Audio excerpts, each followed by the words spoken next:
हाँ जैसे क्योंकि मुझे हिंदी के अलावा नहीं आता तो आपको चलाना पड़ेगा हिंदी। तो मेरा नाम नील माधव करुणादास है और ये भक्तिमती इंदुलेखा देवीदास है। तो हम तो वैसे तो इस्कॉन तो सुना होगा ना, हम तो इस्कॉन से जुड़े हुए हैं और साधना माता के लिए अभी क्लास आते हैं रेगुलरली। तो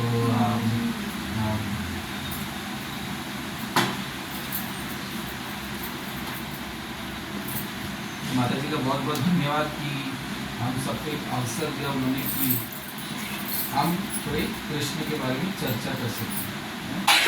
तो इसको तो वैसे सत्संग कहते हैं, सत्संग मतलब भगवान की जहाँ पे चर्चा होती है उसको सत्संग कहते हैं, और बाकी सब जो होता है वो कुसंग होता है।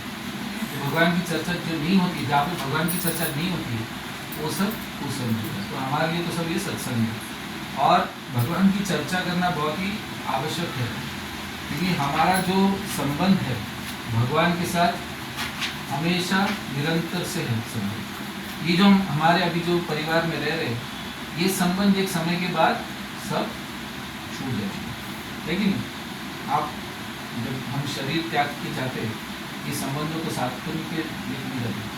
आप अपने समझो मैं मेरे परिवार में गए सदस्य, मैं उनको बोलूँगा तो मैं अभी शरीर त्याग रहा हूँ, आप लोग भी चलिए मेरे साथ, वो क्या बोलेंगे, नहीं बाबा हमको तो यहाँ पर रुकना है, हम नहीं आएंगे, आप जाइए, है ना। तो वैसे होते हैं, वैसे तो परिवार हम सोचते हैं कि ऐसे परिवार वाले तो सब साथ में जिएंगे, लेकिन साथ में नहीं मरेंगे, वही बोलेगा कि मैं भी मरने के लिए तैयार हूँ, ऐसे नहीं।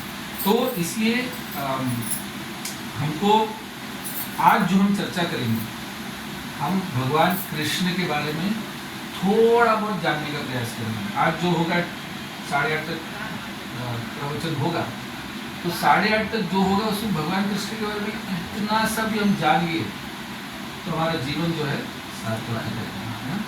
तो वही हम प्रयास करेंगे कि आपको थोड़ा बहुत जो हमको पता है वो आपको हम वो जान देंगे, ठीक है। तो वैसे तो माता जी और आप सब तो वृंदावन भी जाके आए हो ना, वृंदावन कैसे लगा आपको? वृंदावन बहुत सुंदर, सब गए थे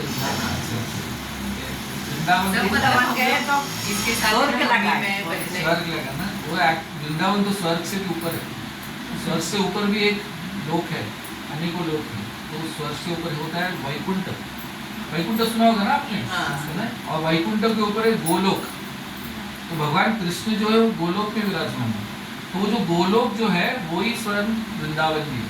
तो भगवान जब इस धरातल पे आए, कभी भगवान ने अनेकों लीलाएं की ना द्वापर में आके यशोदा माई के साथ, तो वो वहाँ से गोलोक में जो थे वो सब वहीं पे नीचे आ गए भगवान के साथ, और वो वृंदावन में आप जाके आए, तो उस भूमि में आप जाके आए तो बहुत बड़ी बात है। और आपको बुलाया उसने, और आपका बहुत अंदर से ऐसा भाव भी होगा कि आपको वृंदावन जाना है, तो भगवान ने क्या है कि भाव को जो है वो पूरी कर दिया।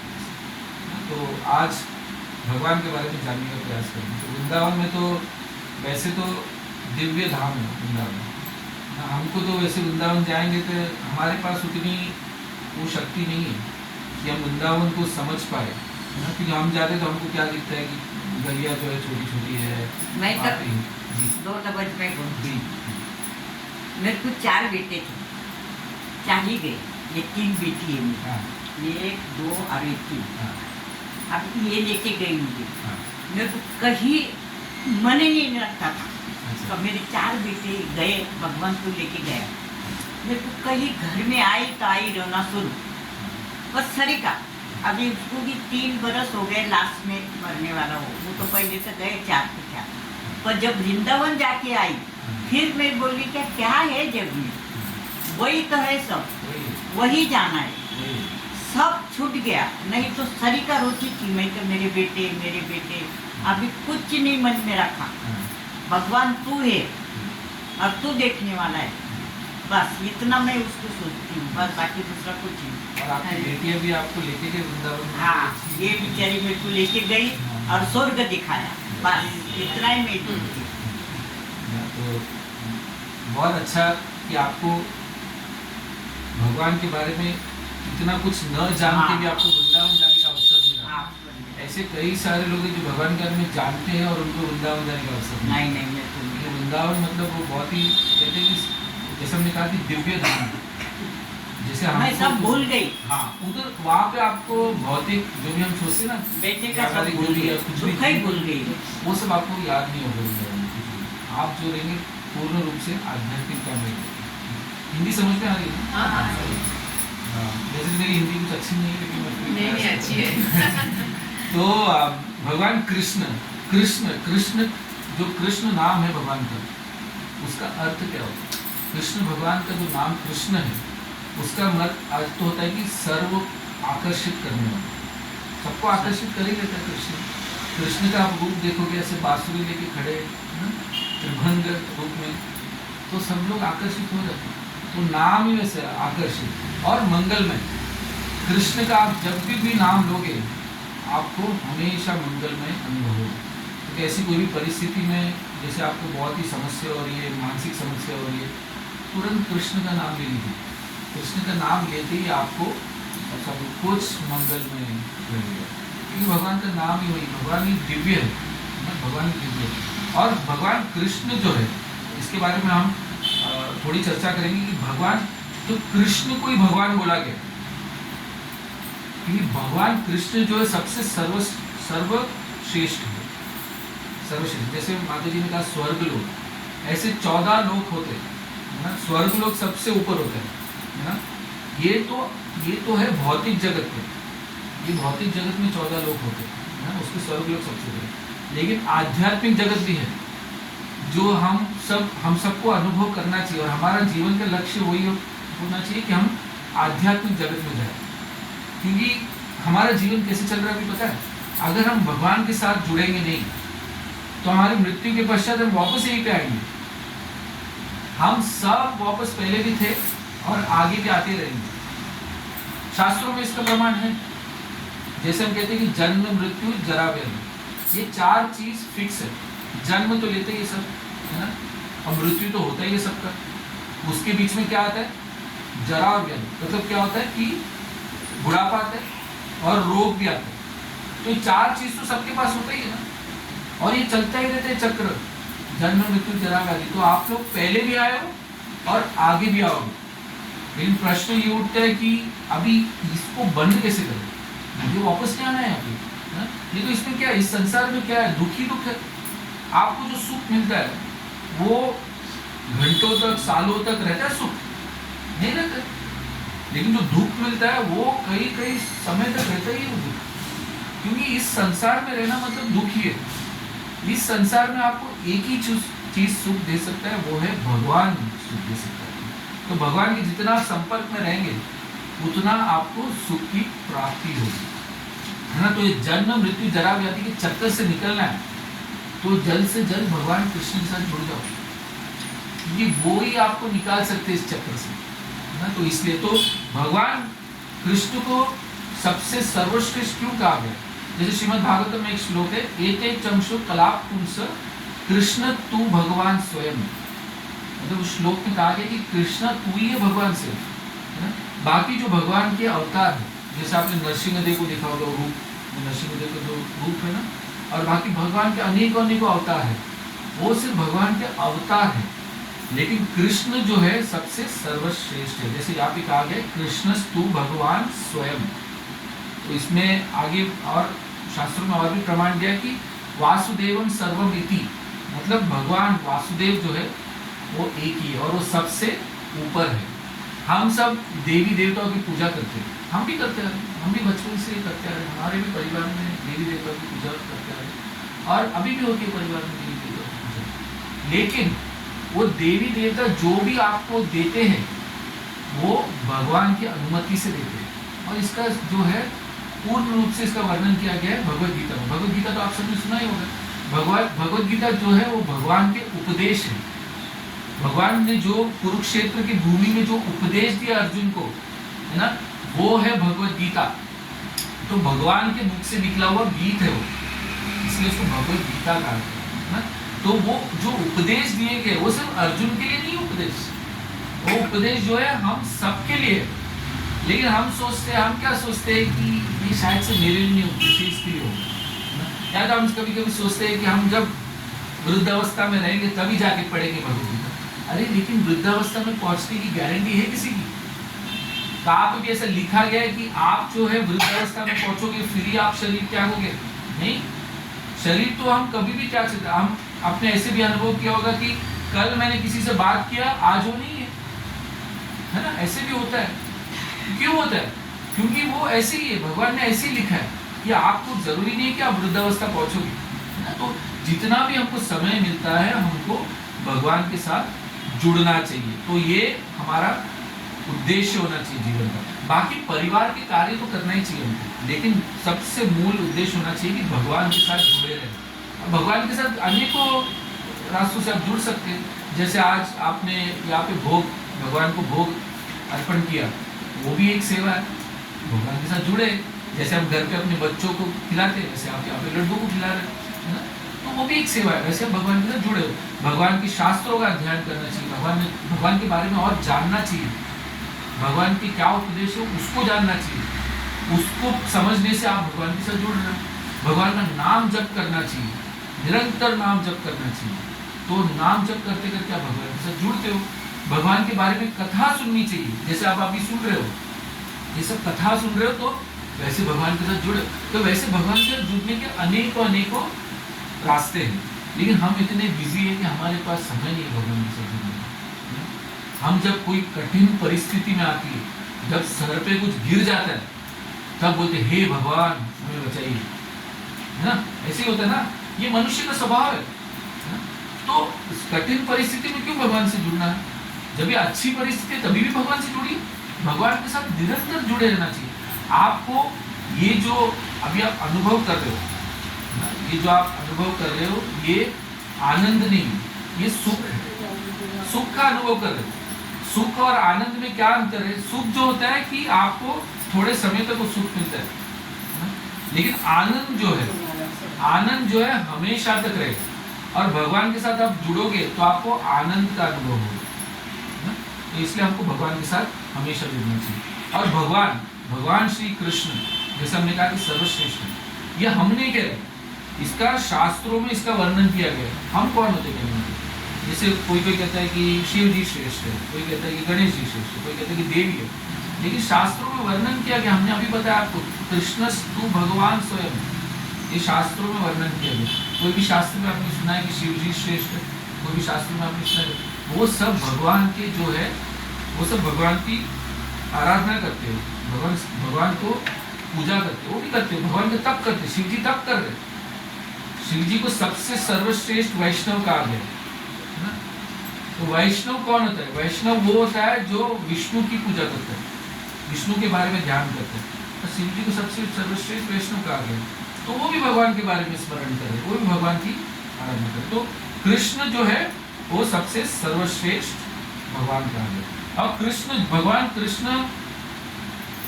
3 कारणों से इस धरती पे आते हैं। आपने सुना होगा कि यदा यदा ही धर्मस्य ग्लानिर्भवति भारत अभ्युत्थानम धर्मस्य तदात्मनं सृजाम्यहम्। और वो परित्राणाय साधूनां विनाशाय दुष्कृतां, है ना? धर्म संस्थापनार्थाय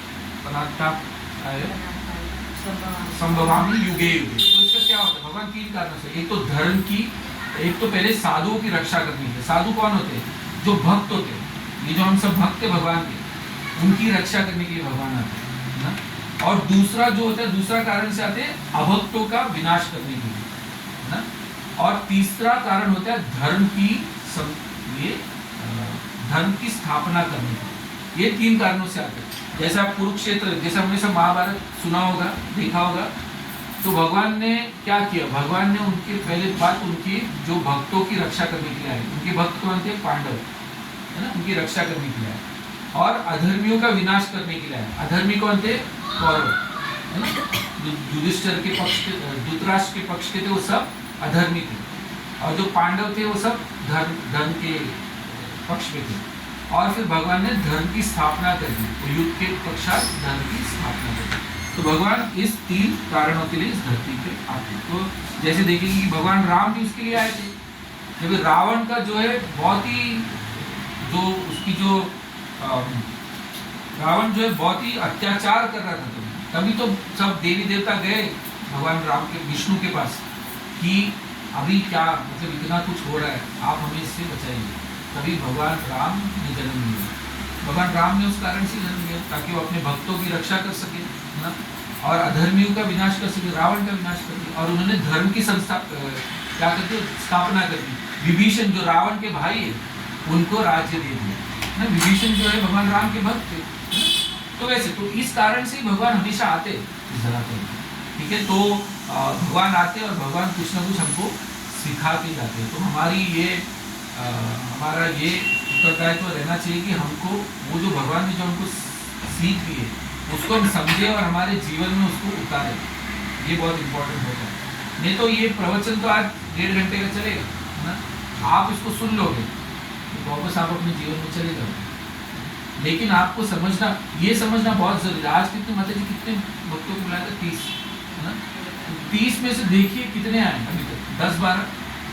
तो ये भी भगवान की मर्जी से होता है कि किस किस को लाभ देंगे वो। वैसे तो सैकड़ों करोड़ों लोग हैं इस दुनिया में, क्या सबको भगवान ने वो ज्ञान दिया है? उनके पास अवसर है वो ज्ञान प्राप्त करने का, है ना। कहीं से ना कहीं तो भगवान उनको देंगे वो अवसर। लेकिन जब वो अवसर आता है और जब आपको ज्ञान प्राप्त होने का अवसर मिलता है और आप उसका लाभ नहीं लेते हो फिर तो समय व्यर्थ हो जाएगा, है ना। तो इसलिए आज के प्रवचन के बाद आपको सोचना चाहिए कि आज मैंने कृष्ण के बारे में सुना, जो भी आप सुनोगे आगे, मैंने कृष्ण के बारे में सुना, अभी मैं इसके आगे क्या करूं? ये प्रश्न तो आना चाहिए, है ना। जैसे हम क्या आज तो क्या गुरुवार ना, हम शुक्रवार का जो तैयारी करते हैं कल क्या करना है हमको, कल हमको शॉपिंग जाना है, कल यहाँ जाना है, कल वहाँ जाना है, लेकिन हम जो जीवन का जो सबसे इम्पोर्टेंट सबसे मुख्य प्रश्न नहीं पूछते कि मुझे आगे क्या करना है, मैं इसको और आगे कैसे लेके जाऊँ, मैं कृष्ण के बारे में और कैसे जान सकता हूँ। तो ये प्रश्न पूछना बहुत ही आवश्यक है। और जैसे हमने कहा कि भगवान कृष्ण सर्वश्रेष्ठ है, इसको मैं और एक उदाहरण से बताऊंगा।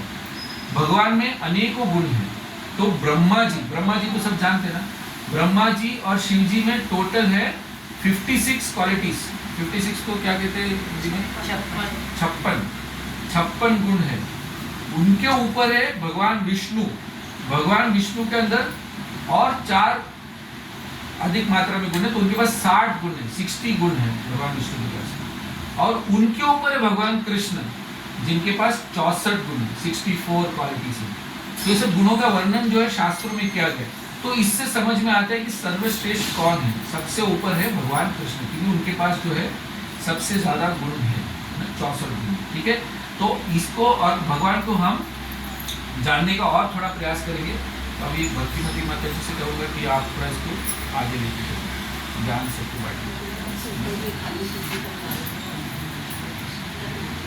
तो अभी जैसे प्रभु जी ने कहा कि हमें कृष्ण के बारे में जानना चाहिए, ठीक है। तो सबके मन में प्रश्न होगा कि कृष्ण के बारे में हम कैसे जानेंगे, तो कैसे जानेंगे हम कृष्ण के बारे में? तो सबसे बड़ा माध्यम है हमारे शास्त्र, ठीक है। तो भगवत गीता क्या है? भगवत गीता है जो कृष्ण ने हमें उपदेश दिए है थ्रू अर्जुना को वो उपदेश कृष्ण ने दिए भगवत गीता में। असल में वो उपदेश किसके लिए है? हमारे द्वारा, हमारे जैसे कलयुग के जीव के लिए कृष्ण ने वो उपदेश दिए हैं, ठीक है। तो भगवत गीता में ये एक श्लोक आता है जो 4थे चैप्टर में 9वां श्लोक है। तो मैं वो बोलूँगी एक एक शब्द, आप भी कोशिश कीजिए उसको रिपीट करने की। जन्म कर्म च मे दिव्यम, यो वेत्ति तत्त्वता, त्यक्त्वा देहं पुनर्जन्म, नैति मामेति अर्जुना। तो ये श्लोक का हम मीनिंग जानेंगे। हे अर्जुन, अभी कौन कह रहा है? ये भगवान कह रहे हैं, कृष्ण कह रहे हैं, हे अर्जुन, जो मेरे आविर्भाव तथा कर्मों की दिव्य प्रकृति को जानता है वह इस शरीर को छोड़ने पर इस भौतिक संसार में पुनः जन्म नहीं लेता, अपितु मेरे सनातन धाम को प्राप्त होता है। यानी भगवान इसमें स्वयं कह रहे हैं कि अर्जुन, जो मेरे जन्म को और कर्म को जो दिव्य है, ठीक है, हमारे साधारण लोग, हम भी जन्म लेते हैं, ठीक है, हम भी कर्म करते हैं कि नहीं? हर रोज उठते हैं, नहा धोते हैं, ऑफिस जाते हैं, वहाँ काम करते हैं, घर पे आते हैं, तो ये सब क्या है? हमारे कर्म है, एक्टिविटीज। तो हम भी कर्म करते हैं, हम भी जन्म लेते हैं, लेकिन हमारे जन्म और कर्म में और भगवान के जन्म और कर्म में बहुत अंतर है, ठीक है? वो क्या है? दिव्य है, ट्रांसेंडेंटल, दिव्य। मराठी में क्या कहते हैं? दिव्य ही कहते हैं। तो भगवान के जन्म और कर्म दोनों दिव्य है और हमारे जन्म कर्म साधारण है। तो अभी जैसे प्रभु जी ने कहा कि हमको कृष्ण के बारे में और जानना चाहिए, ठीक है? तो हम कैसे कृष्ण के बारे में जानेंगे? क्योंकि हमको वापस कृष्ण स्वयं कह रहे हैं कि जो मेरे कर्म और जन्म को जानेगा, ठीक है, वो फिर से यहाँ धरती पे जन्म नहीं लेगा। ये जन्म मृत्यु के साइकिल से वो छूट जाएगा, ठीक है? तो हम सबको ये साइकिल से छूटना है कि नहीं छूटना है? कि हमको वापस आते रहना है?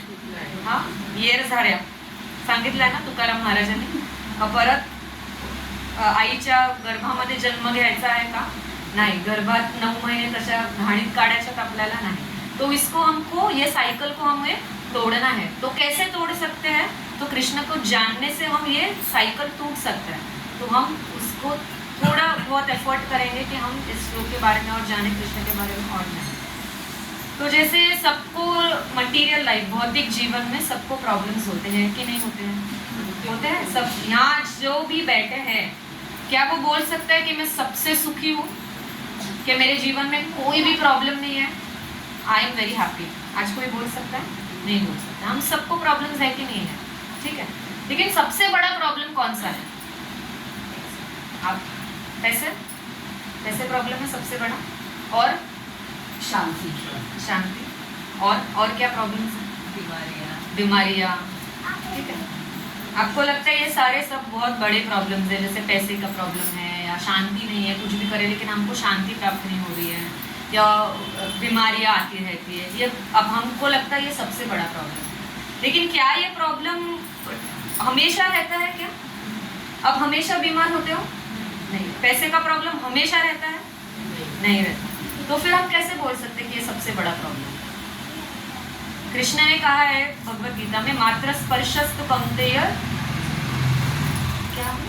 मात्र स्पर्शस्तु कौन्तेय शीतोष्ण सुख दुःखद आगामापायो नित्यास्ताम तितिक्षस्व भारत। यानी मात्र स्पर्शस्तु कौन्तेय शीतोष्ण सुख दुःखद, यानी सुख दुख कैसे है? जैसे गर्मी और सर्दी है। गर्मी क्या 12 महीने रहती है? सर्दी क्या 12 महीने रहती है? आते जाते हैं।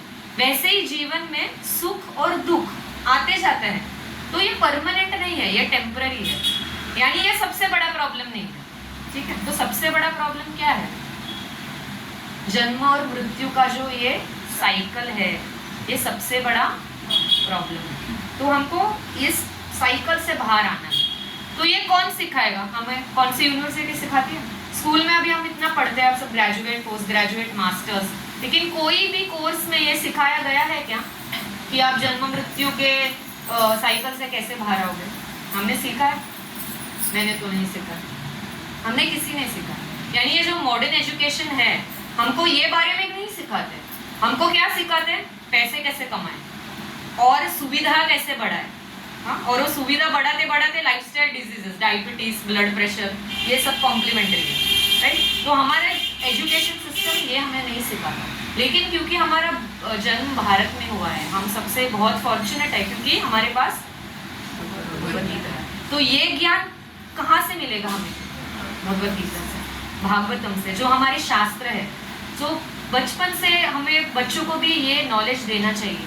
जैसे अब जब भी हमें मिला है, हमें भी कोई बहुत जल्दी नहीं मिला, लेकिन जब भी हमको मिला है उसका हम अच्छे से अध्ययन करके नेक्स्ट जनरेशन को देना भी हमारा ही रिस्पॉन्सिबिलिटी है, हमारा उत्तरदायित्व है कि हमें भी ये नॉलेज पास करना चाहिए, ठीक है? तो ये सबसे बड़ा प्रॉब्लम जो है जन्म मृत्यु, इसका साइकिल तोड़ने का, वो हमें हम कैसे तोड़ सकते हैं? कि भगवान के बारे में जानने से। क्योंकि भगवान स्वयं यहाँ कह रहे हैं ना कि मेरा जो जन्म है और मेरे जो कर्म है, जो ये तत्वता जानता है, तत्वता, वेरी इंपॉर्टेंट वर्ड, तत्वता, यानी तत्व से जानता है, यानी सुपरफिशियली नहीं। जैसे भगवान को सुपरफिशियली जानना है यानी क्या, हाँ कृष्ण मोर पंख धारण करते हैं, त्रिभंग है, बांसुरी लेते हैं, हाँ रास करते हैं, ये हम सुपरफिशियली जानते हैं भगवान के बारे में। जो लेकिन मुझे तत्व से जानता है वो मेरे पास वापस आ सकता है, यानी ये जन्म मृत्यु के साइकिल से वो फ्री हो सकता है और मेरे पास आ सकता है। तो हमारा प्रयास यही होना चाहिए कि हम इससे मुक्त हो। तो हम जब भी भौतिक जीवन जी रहे हैं, भौतिक संसार में, तभी हम सब हैप्पीनेस यानी क्या, खुशी, सुख की तलाश में है, राइट है ना। सबको सुख चाहिए ना, किसी को दुख चाहिए क्या? नहीं, हमें किसी को दुख नहीं चाहिए, हमें सबको सुख चाहिए। लेकिन असल में सुख किस चीज में है? जैसे प्रभु जी ने भी कहा पहले अभी कि सुख हमें किस में मिलेगा, जब भी हम कृष्ण को सेंटर बनाएंगे हमारे जीवन में और सारे कार्य हम कृष्ण को सेंटर में लक्ष्य करेंगे तो डेफिनेटली हम सुखी होंगे, ठीक है। और वो जो सुख होगा ना वो टेम्पररी नहीं होगा। जैसे अभी हम मूवी देखने गए, राइट, मूवी देखे बहुत मजा आया, आनंद आया, है ना, 2-3 घंटे बहुत अच्छे गए। उसके बाद क्या 2-3 दिन वो आनंद रहता है क्या? नहीं, फेड हो जाता है, राइट। आप कोई डिस्को में गए, डांस किया, बहुत खाया पिया, पार्टी किया, सुख कितने देर के लिए? 2-3 घंटे के लिए, थोड़ी टाइम के लिए, 2-3 दिन भी चलेगा नहीं चलेगा, ठीक है। तो ये परमानेंट नहीं है, ये टेम्परेरी है। लेकिन जब भी भगवान कृष्ण को हम भक्तिमय प्रेममय सेवा करते हैं तभी उसमें जो सुख है वो परमानेंट है। क्यों? क्योंकि सेवा कर रहे हैं, सेवा बहुत ही इंपॉर्टेंट है, क्योंकि हम सब किसी ना किसी की सेवा कर रहे हैं। अभी आप देखो, फॉर एग्जाम्पल, अगर आप पत्नी हो, आप पति की सेवा करते हैं, पति है पत्नी की सेवा करते हैं, ऑफिस जाते हैं तो बॉस की सेवा करते हैं, बॉस अपने बॉस की सेवा करता है, हाँ माँ बच्चों की सेवा करते हैं। तो हर एक रिलेशनशिप में क्या कॉमन है? सेवा कॉमन है कि नहीं? सब अग्री करते हैं ना। पति हो, पत्नी हो, स्त्री पुरुष, बच्चा बूढ़ा, कोई भी व्यक्ति हो, कोई ना कोई प्रकार से वो सेवा करता ही है। तो हमारा जो आइडेंटिटी है, जो इस जीव का आइडेंटिटी है, वो सेवा करना है। जीवे स्वरूपेर है कृष्णेर नित्यदास, यानी हमारा जो जीव का स्वरूप है वो एक सेवक का है। हम कृष्ण के नित्य दास है, लेकिन हम ये भूल गए हैं। कैसे भूल गए? क्योंकि जब भी हम ये भौतिक संसार में आते हैं तो माया जकड़ लेती है। माया जकड़ लेते तो हम एक दूसरे की सेवा करने लगते। माँ बच्चे की सेवा करेगी, पति पत्नी की, पत्नी पति की, हाँ, तो ये सेवा इनकम्प्लीट है। क्योंकि हमारी जो मूल जीव का आइडेंटिटी है वो क्या है? वो हम कृष्ण के सेवक हैं। इसलिए वो जो सेवा है वो हर रिलेशनशिप में कॉमन है। कोई भी रिलेशनशिप से सेवा निकाल दीजिए, वो रिलेशनशिप नहीं रहेगी, ठीक है। कोई भी पति बोलेगा ये तो कुछ मेरे लिए करती नहीं, छोड़ दे, डिवोर्स दे दो, नहीं चाहिए। पत्नी बोलेगी अरे तू तो मेरा कुछ डिजायर्स कंप्लीट ही नहीं करता, तू मेरे कुछ पैसे नहीं देता, ये नहीं करता, कंप्लीट, फिनिश, रिलेशनशिप है। हर एक रिलेशनशिप से अगर सेवा हटा देंगे तो रिलेशनशिप का महत्व शून्य हो जाता है। क्योंकि हमारा मूल स्वभाव है सेवा करना।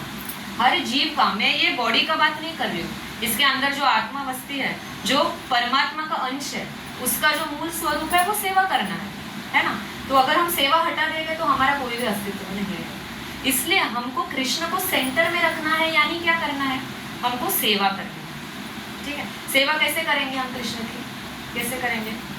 जैसे भोग लगाया, हम जब भी कुछ खाते हैं, अगर आपके घर में बच्चे होंगे तो आप बच्चों को छोड़ के खाएंगे? पहले कुछ भी माँ लेके आएगी घर पे तो किसको देगी? बच्चों को देगी। अगर बच्चे खुश तो माँ खुश, बच्चों का पेट भरा हो तो माँ का पेट भर गया। क्यों? सेवा भाव, ठीक है। वैसे ही कैसे कृष्ण को कैसे सेवा करें? जो भी घर पे लाए भोग दिखाए, पहले कृष्ण को अर्पण करें, भगवान को, विठ्ठल को अर्पण करें, फिर खाए। ऐसे सेवा कर सकते हैं। कुछ भी हमारा जो भी इनकम है वो हम मंदिर के तरफ डोनेशंस दें या भगवान के कार्य में उसको एंगेज करें तो वो सेवा हो जाती है। अब यार हमारी इंद्रिया कौन सी है? आंखें, नाक, कान। तो ये इंद्रियों को हम कैसे भगवान के सेवा में लगा सकते हैं? कैसे? अच्छा सुनने से। बहुत अच्छा इंपॉर्टेंट पॉइंट माता जी ने बोला, श्रवण, सुनना सबसे बहुत इंपॉर्टेंट है। श्रवण करने से हम कान को कृष्ण के सेवा में, कृष्ण कथा, जैसे अभी आप सब सुन रहे हैं कृष्ण के बारे में, यानी हम कृष्ण को सेवा कर रहे हैं माध्यम श्रवण के माध्यम से। हाँ, आंखों को कैसे हम एंगेज करेंगे कृष्ण की सेवा में? मंदिर जाके विग्रह का दर्शन लेके वो हम आंखों को एंगेज करेंगे। और कौन से नाम?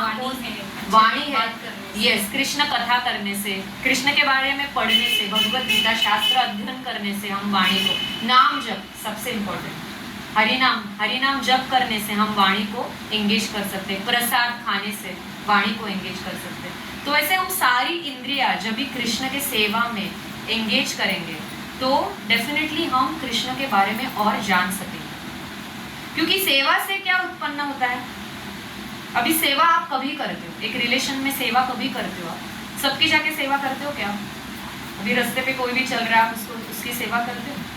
नहीं करते। तो क्या ऐसे है जिससे आप एक दूसरे की सेवा करते हो? क्या है रिलेशनशिप में सबसे इम्पोर्टेंट, कोई भी रिलेशनशिप में? हाँ,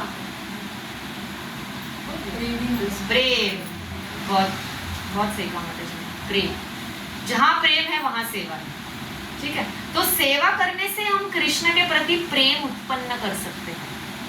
कृष्ण के बारे में सुनने से ही हम प्रेम उत्पन्न कर सकते हैं, राइट। अगर एक व्यक्ति के बारे में आप कुछ जानते ही नहीं हो, ठीक है, कुछ भी नहीं जानते हो, तो उस व्यक्ति के बारे में आप प्रेम कर सकते हो? व्यक्ति से नहीं कर सकते।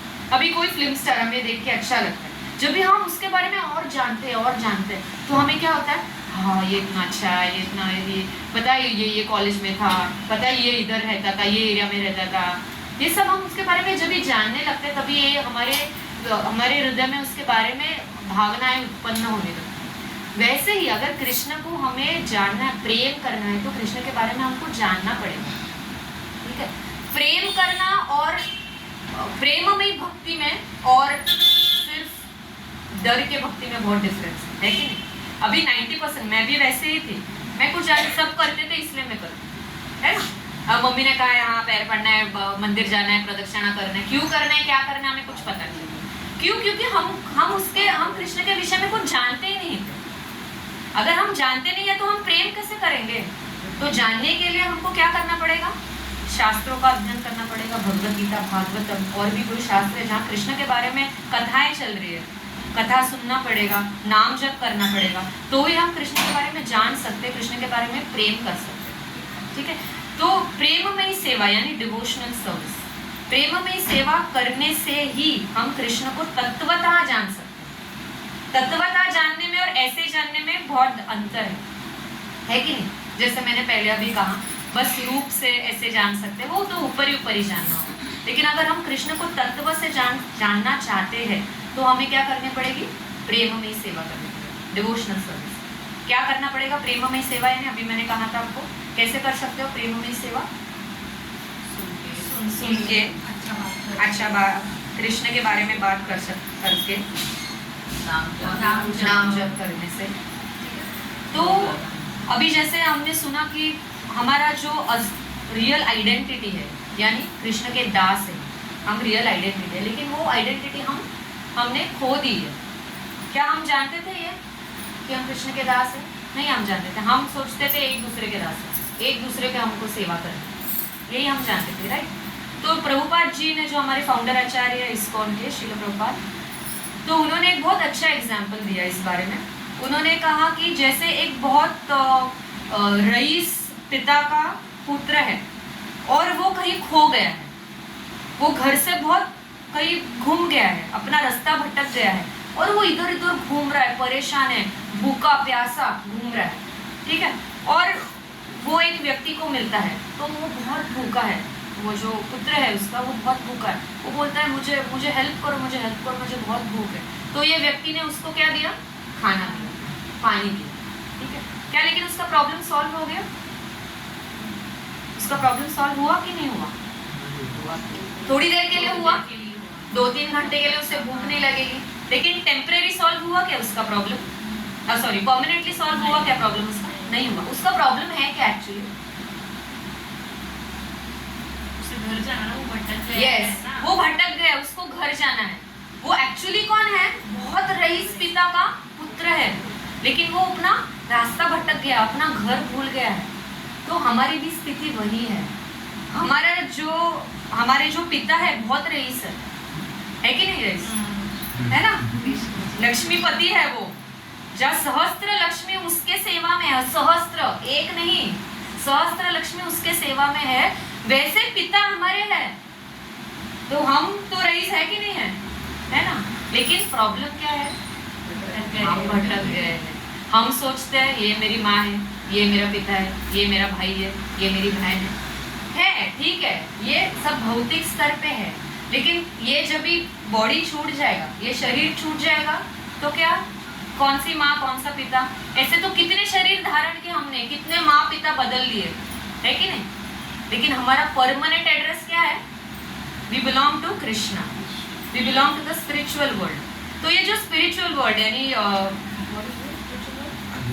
आध्यात्मिक जगत और भौतिक जगत, मटेरियल वर्ल्ड, तो ये स्पिरिचुअल वर्ल्ड जो है वो 3/4 है, पूरे सृष्टि का 3/4 भाग स्पिरिचुअल वर्ल्ड है और ओनली 1/4 भाग मटेरियल वर्ल्ड, जिसमें 3/4 हाँ 3/4 और 1/4, यानी ज्यादा कौन सा है, 3/4, यानी स्पिरिचुअल वर्ल्ड बहुत बड़ा है और भौतिक जग ओनली 1/4 जो हम जीव रहते हैं, क्योंकि हम भटक गए हैं, हम स्पिरिचुअल हमारा घर छोड़ के यहाँ आ गए हैं।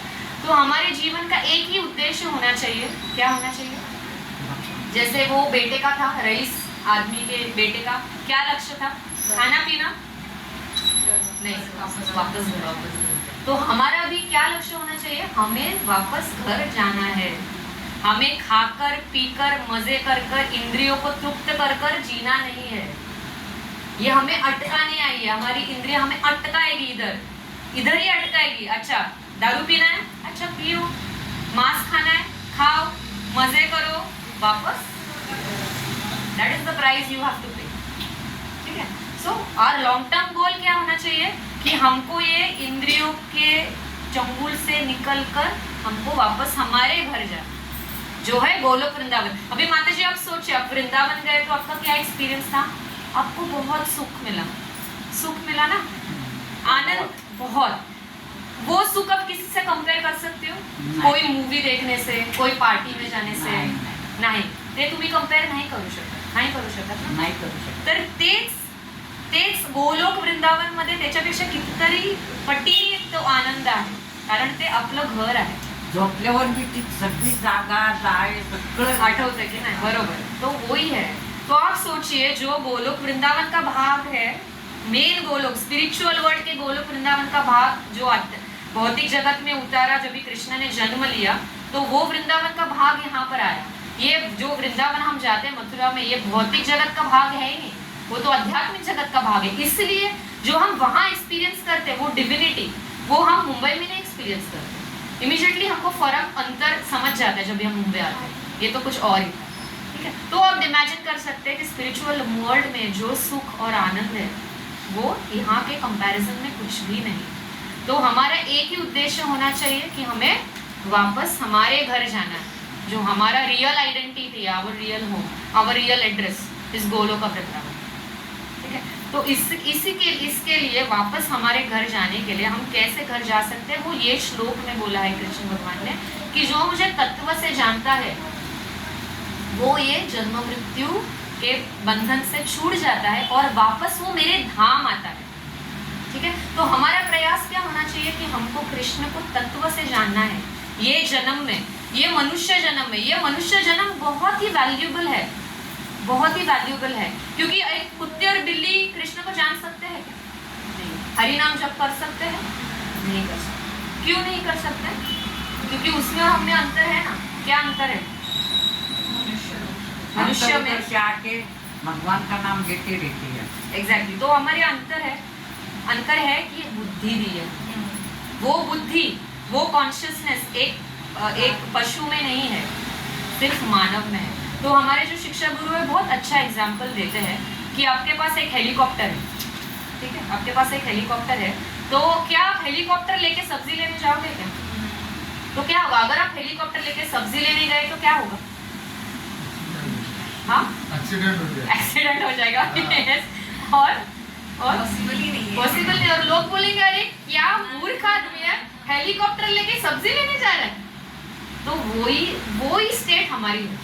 ये जो मनुष्य जन्म मिला है हमें, ये जो हमको देह मिला है, वो एक हेलीकॉप्टर है जिससे आप आध्यात्मिक प्राप्ति कर सकते हो, आप कृष्ण की प्राप्ति कर सकते हो, वापस गोलोक वृंदावन जा सकते हो। यही एक मीडियम है। ये शरीर उसके लिए है, लेकिन हम क्या करते हैं, खाते पीते मौज करने में बूढ़े हो जाते हैं, बोलते चलो बूढ़े हो जाएंगे तभी हरे कृष्ण करेंगे यार, अभी क्या हरे कृष्ण करेंगे, अभी क्या भगवत गीता, क्या टाइम वेस्ट करना, चलो अभी तो मूवी चल रही है। लेकिन अगर जो पूरे लाइफ आपने किया नहीं है, तो आप जाके जब भी आप ओल्ड हो जाओगे तभी आप कर पाओगे क्या? पॉसिबल ही नहीं है।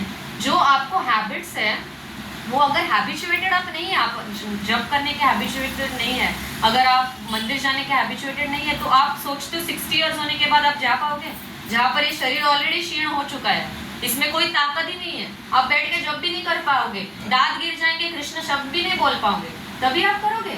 तो no, it is not for that, it is when you are strong, जब भी आपको शक्ति है, जब भी आपको बुद्धि है, तभी आपको भक्ति करनी है। शुरुआत छोटे से ही करनी है, तो ही आप जाके तभी 60 के उम्र में जाके थोड़ा बहुत जब कर पाओगे, नहीं तो नहीं कर पाओगे, क्योंकि आप एक्सपीरियंस होगा, जैसे आपका एज बढ़ता है आपकी एनर्जी बढ़ती जाती है, क्या क्षीण हो जाती है। अगर आप 18 इयर्स के एक यूथ को ये करो, कंपेयर करो एक 60-70 ईयर व्यक्ति से, तो किसकी एनर्जी हाई होगी? एक यूथ की। तो दैट इज बट नेचुरल। तो तभी हमें, जब भी हमें शक्ति है, तभी हमको पूरे शक्ति से, बुद्धि से ये मार्ग में अग्रसर होना है, यही हमारा देह होना चाहिए। ठीक है, तो ये वर्स में हमको वही कृष्ण भगवान बताते हैं कि मुझे कैसे जानना है, तो मुझे तत्व से जानना है, और जो मेरे दिव्य कर्म को और जन्म को दिव्य समझेगा, जो मेरे बारे में जानेगा, वो ही मेरे धाम वापस आएगा। अभी श्लोक में जैसे हमने देखा कि भक्तिमती ने कहा कि भगवान क्या कह रहे हैं कि जन्म दिव्य जन्म और कर्म भी दिव्य। ये तो सिर्फ भगवान का ही हो सकता है, जन्म दिव्य और कर्म दिव्य। क्योंकि हम जब जन्म लेते हैं, हम क्या करते हैं, भा भा करके रो के आते हैं, तो रोते रोते रोते रोते रोते माँ तो ठीक है, माँ का हृदय बहुत कोमल है, माँ तो ठीक है, बच्चा रो रहा है, ठीक है, फिर भी वो आपकी परिवार वाले अरे इसको चुप कर, कितना रो रहा है, तो हम जो है रो के आते हैं। और भगवान जब जन्म लेते हैं, कितना सुंदर जन्म लेते हैं, और जब हम जन्म लेते हैं तो हमारे में कोई दिव्य जन्म नहीं, हमारे जन्म में लेते ही प्रकृति जो है अपना पूरा प्लान कर देती है कैसे इसके जीवन में समस्या डालनी, लेकिन है ना, जन्म लेते ही बोलते ना, फिर बाद में जन्म का टाइम लिखते हम, इस दिन पे जन्म लिए, क्या टाइम, और पूरा कुंडली निकलते और बोलते हैं इसको राहु का दोष है, इसका दोष है, इसका दोष है। तो हमारा जन्म तो कुछ दिव्य है नहीं, लेकिन भगवान का जन्म इतना सुंदर है। भगवान जब जन्म लेते हैं तो पूरी प्रकृति जो है वो कितनी सुंदर रहती है, और जो जितने भी ग्रह हैं वो सब सही जगहों पे बैठ जाते हैं, क्योंकि भगवान जन्म ले रहे हैं, कोई साधारण जन्म नहीं है। जैसे हम देखते हैं भगवान जन्म लेते तो उस रात को कितनी वर्षा होती है ना, हर साल, है ना, ये कोई साधारण सी बात नहीं है। कई दिनों तक वर्षा नहीं होगी, लेकिन जिस दिन भगवान जन्म ले रहे उस दिन वर्षा पर ये होगा। तो भगवान का जन्म जो है यहाँ पे दिव्य कहा गया। अभी भगवान के जन्म जो है दिव्य कहा गया, और यहाँ पे श्लोक में ये भी कहा गया कि भगवान के कर्म जो है वो भी दिव्य है। जैसे हमारे कर्म दिव्य है क्या? हमारे या तो बुरे कर्म है, या तो बुरे नहीं कर रहे तो थोड़े अच्छे कर्म कर रहे हैं। तो बुरे कर्म का जो होता है फल भी हमको, जो भी उसका जो है वो भी बुरा ही मिलेगा हमको, और थोड़े बहुत अच्छे कर्म कर लेते तो हमको कुछ अच्छा मिल जाता है। वो भी अच्छा जो हम कमा लेते हैं, वो भी कुछ बुरा करके वो भी कमा लेते हैं। तो हमारा जो है कर्म जो है दिव्य नहीं है, लेकिन भगवान के कर्म बहुत ही दिव्य है। भगवान के कर्म दिव्य कैसे होते हैं? भगवान ने जो भगवत गीता का जो उपदेश दिया अर्जुन को, वो कितना दिव्य कर्म है। वो दिव्य कर्म इसलिए है कि वो जो उपदेश दिया भगवान ने अर्जुन को, वो हमारे लिए वो उपदेश दिया है। तो भगवान ने वो दिव्य कार्य भी किया है, वो हमारे लिए किया वो दिव्य कार्य, तो इसलिए भगवान के कर्म भी दिव्य है। जैसे वराह पुराण, जैसे 18 पुराण होते उसमें से एक है वराह पुराण।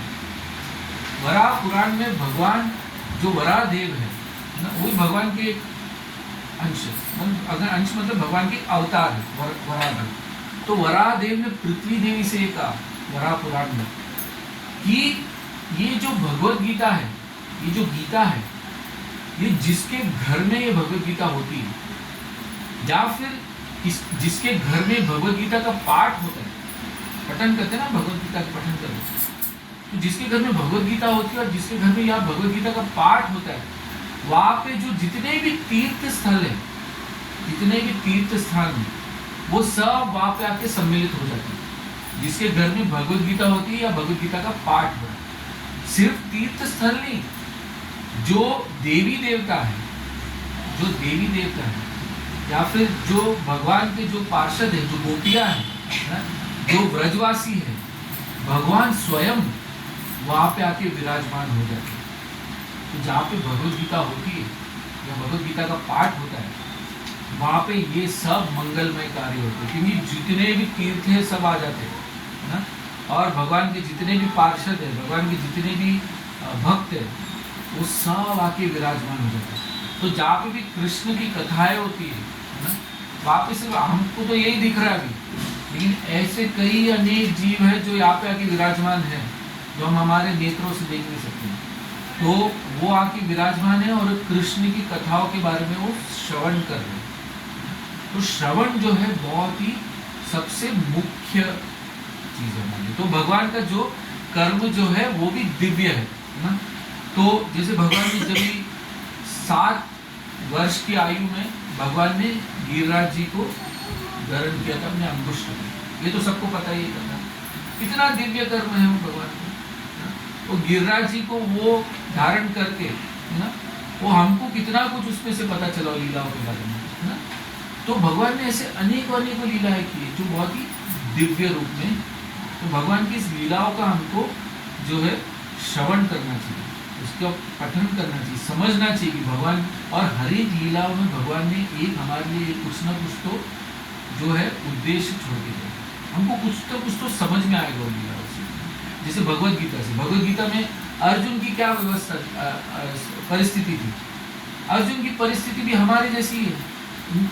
या तो अर्जुन की तो बहुत ही कठिन परिस्थिति थी, महाभारत देखा होगा ना आपने।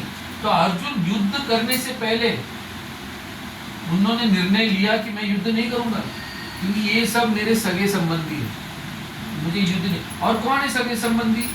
वो जो शत्रु पक्ष में है, जैसे धृतराष्ट्र के पुत्र जो है, वो सबको अपने सगे संबंधी कह रहे, जो जिन्होंने उनके परिवार को इतनी वेदना पहुंचाई, उनको वो अपने सगे संबंधी कह रहे। तो अर्जुन ने युद्ध करने से मना कर दिया। तो भगवान ने फिर उनको उपदेश दिया, भगवान ने उनको बताया कि जीवन का क्या लक्ष्य है, हमको जीवन में क्या पाना चाहिए, हमको जीवन में क्या करना है, कर्तव्य धर्म के बारे में भगवान ने उनको बताया। क्योंकि अर्जुन तो क्षत्रिय थे, तो क्षत्रिय होते हुए उनका धर्म है कि युद्ध करना है ना। तो भगवान की जो कर्म जो है वो दिव्य है ना। तो इसलिए श्लोक में बताया गया कि भगवान के कर्म दिव्य है। और भगवान ने क्या किया, भगवान ने जैसे भक्तिमती ने कहा कि प्रभुपाद जी हमारे जो संस्थापक आचार्य है, उनके माध्यम से इस ज्ञान को सबको बांटा होना है। तो भगवान के कर्म जो होते हैं हमेशा दिव्य होते हैं, और हमारे कर्म जो बहुत होते हैं साधारण होते हैं ना। और हमारे कर्मों के अनुसार हमारा अगला शरीर जो है तय होता है। इस जन्म में हम क्या कर्म करते हैं उसके अनुसार हम अगला शरीर तय होता है हमारा। तो जैसे इस श्लोक में और भी कहा गया है कि जो मुझे तत्व से जानेगा, जैसे भक्तिमुक्ति है, तत्व से जानेगा वो पुनर्जन्म नहीं लेगा। अभी तत्व से जानना मतलब क्या होता है? हम भगवान को कैसे जानते हैं? हम भगवान को जानते हैं कि भगवान गोकुल में थे, वहाँ से फिर मथुरा में गए, वृंदावन में गए, वृंदावन से मथुरा गए, मथुरा से द्वारका गए, द्वारका से फिर कुरुक्षेत्र में युद्ध करने गए। भगवान के बारे में हम इतना तो जानते हैं। तो क्या ही इतना ही जानना तत्व होता है? ये तो हमने सुना था किसी से, तो हम जानते, लेकिन भगवान को तत्व से जानना बहुत ही आवश्यक है। वास्तविकता में कृष्ण है कौन, ये जानना बहुत आवश्यक है। तो वो तभी होगा जब आप ये विचार करने का प्रयास करोगे कि आप अपने आप को प्रश्न पूछोगे कि कृष्ण है कौन। आज तो यहाँ पे प्रभु जी और माता जी बैठ के कृष्ण के बारे में बोलते जा रहे। हमने तो सुना था कि लड्डू बाल गोपाल है, हमने सुना था कि बांसुरी लेके खड़े रहते, लेकिन और भी कृष्ण के बारे में है जानने के लिए। लेकिन वो तभी जान पाएंगे जब आप अपनी तरफ से थोड़ा प्रयास करोगे। तो भगवान को तत्व से जानने के लिए बहुत ही आवश्यक है। तो भगवान क्या है, हम सब, जैसे भक्तिमती ने कहा कि हम सब भगवान के अंश हैं। जैसे उन्होंने बताया कि एक बहुत ही रईस है ना, बहुत ही धनवान जो व्यक्ति है, उनका पुत्र चला गया, तो वो क्या सोचता है कि ये मेरा पुत्र है। वैसे ही भगवान के हम सब बालक ही छोटे छोटे, वो तो हम ऐसे शरीर से बड़े और हम थोड़ी बुद्धि से बड़े, लेकिन हमको सही और गलत का अंतर नहीं पता। हमको सही और गलत का अंतर तभी पता चलेगा जब हम भगवान के साथ जुड़े रहेंगे, जब हम भगवान के बारे में जानने का प्रयास करेंगे, जब हम शास्त्रों का अध्ययन करेंगे। इतना सुंदर भगवद गीता, इतना सुंदर शास्त्र है। हमने तो सिर्फ महाभारत देखा, युद्ध हुआ और खत्म हमारी, लेकिन हमने कभी जानने का प्रयास नहीं किया कि गीता में क्या उपदेश है, भगवान की क्या उपदेश है। क्या आप जो भी कर रहे हो वास्तविकता में आपका जीवन का लक्ष्य वही है क्या? वास्तविकता में है जीवन का वही लक्ष्य? कितने साल तक ये करोगे? जैसे आप काम पे जाते हो, ऑफिस जाते हो, एक समय आएगा जब वो ऑफिस वाले ही बोलेंगे चलो अभी जाओ वापस घर पे, हो गया आपका समय। आपकी मृत्यु होने तक वो आपको ऑफिस में रखेंगे, एक समय बाद वो बोल देंगे आप जाइए। कितने साल तक आप सेवा करोगे अपने परिवार में? कीजिए सेवा, लेकिन उसको जीवन का लक्ष्य मत बनाइए। जीवन का लक्ष्य कुछ और है। वो लक्ष्य ये है कि हमको भगवान के साथ जुड़े रहना चाहिए, हमको भगवान के बारे में जानने का प्रयास करना चाहिए। तो भगवान के नाम, रूप, गुण, लीलाओं के बारे में जानना चाहिए। भगवान का नाम क्या है? कृष्ण, जैसे हमने कृष्ण के बारे में बताया, और हमने अभी कृष्ण महामंत्र जो हरे कृष्ण मंत्र है उसके बारे में भी हमने चर्चा की थी। तो ये भगवान का नाम है। भगवान का रूप तो आप जानते ही उसे कैसे दिखते हो, वो खड़े ऐसे, और उनके पास कौन खड़े? श्रीमती राधा रानी खड़े उनके पास। वो राधा रानी कौन है ना? जैसे वृंदावन में देखे तो भगवान खड़े और उनके पास में श्रीमती राधा रानी खड़ी, उनके पास और दो सखियां खड़ी है, वो कौन है? वो ललिता सखी है, विशाखा सखी है। ये दो कौन है ना? अच्छा ये तो, और भगवान की अष्ट सखियां है, और भी सखियां है, और भगवान के और 108 सखियां, भगवान के और 16,000 रानियां हैं। ये सब कौन है? भगवान के मित्र है, सखागण है, मधुमंगल, सुदामा, ये सब भगवान के सखा कौन है? ये सब जाना जो है, उनके जो माता पिता है, यशोदा माता और नंद बाबा, ये कौन है? उनको जन्म देने वाले देवकी बाबा और वासुदेव, तो ये सब कौन है? तो भगवान के बारे में जानना है ना। तो भगवान का नाम, भगवान का रूप, भगवान के गुण, गुणों के बारे में हमने चर्चा की थी। भगवान के जितने 64 गुण है और 64 गुण का इतना सुंदर विस्तार किया गया। तो भगवान के गुणों के बारे में जानना, और सबसे आखिर में आते हैं भगवान की लीलाएं। भगवान ने इतनी सुंदर लीलाएं की है ना। बच्चों को बता देना भगवान की लीलाओं के बारे में, कृष्ण की लीलाओं की, जैसे माखन चोरी की लीला है। कितना भगवान अपने घर का माखन छोड़ के, होममेड माखन छोड़ के वो जा रहे नेवर के घर में माखन खाने। तो भगवान की वो लीला है अपने। और भगवान की एक सुंदर बात ये कि ना, समझ लो किसी दूसरे के घर में जा रहे हैं ना, तो दूसरे घर में जो सखा है, उनके जो मित्र है, वो उसको साथ में लेके जाते हैं ये चोरी करने के लिए, ताकि जो चोरी ना लगे ना, फिर इसको मैं साथ में लेके, आपका घर वाला ही, तो ये चोरी नहीं है, ये तो घर का ही मैटर है ना, तो मैं आपके घर का ही तोड़ रहा हूँ ऐसे। तो भगवान ऐसे भी कार्य करते हैं। तो भगवान की लीला इतनी सुंदर है।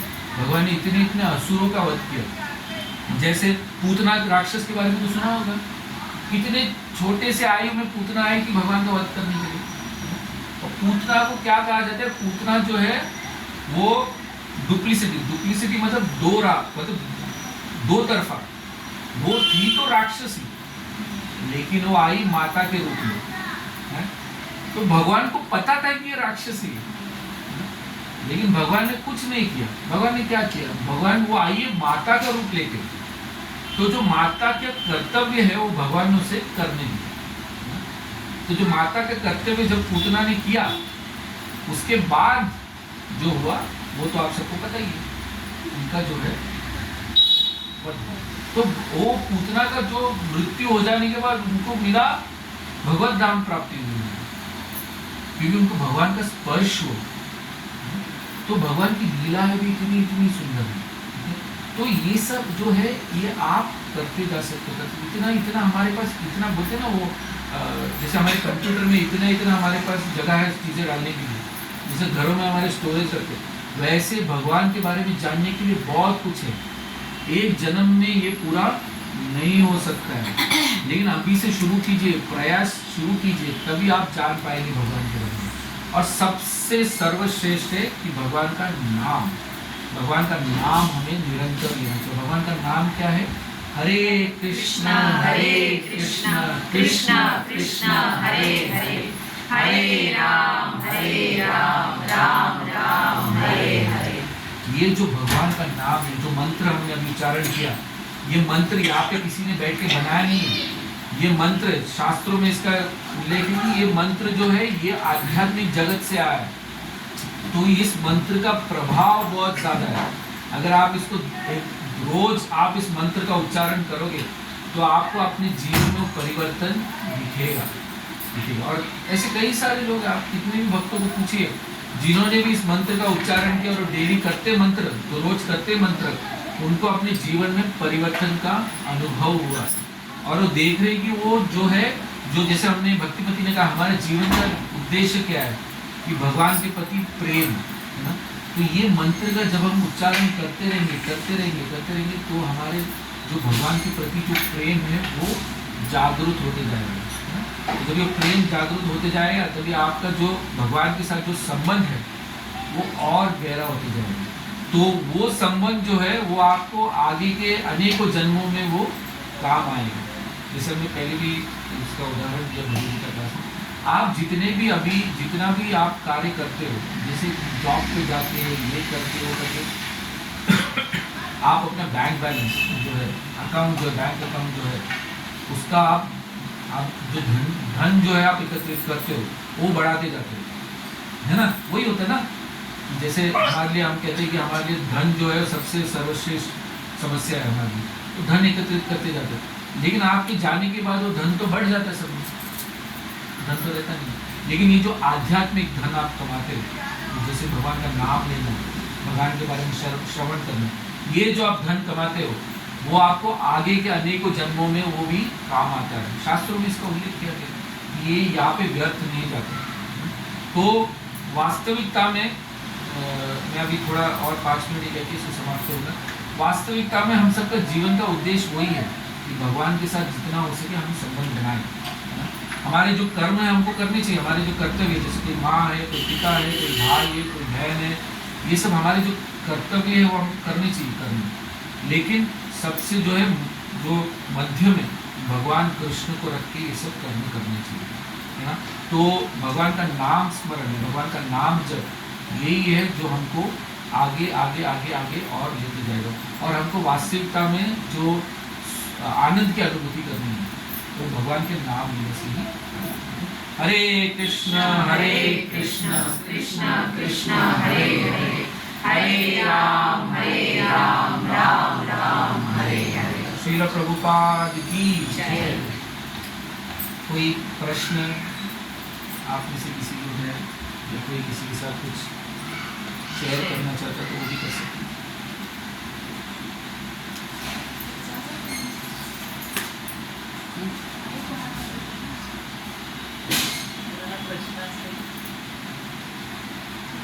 मराठी में भी पूछ सकते प्रश्न। प्रश्न तेवढं छान म्हणतात की असं वाटतं ऐकतच राहावं. कृष्णाचं नाव सुद्धा मधुर आहे. कृष्ण कथामध्ये इतकी मधुरता आहे की असं वाटतं ऐकतच राहावं. ऐकतच राहा, वृंदावनला जावा. ऐकतच राहा, वृंदावनला जावा. एक छोटीशी लीला असेल तर मॅडमला मी सांगितलं, माझ्या मॅडम आहेत बँकेच्या, मी त्यांना म्हटलं की कृष्ण लीला ऐकायच्या आहेत, मला कृष्णाच्या स्टोऱ्या छोटंसं एक असेल तर.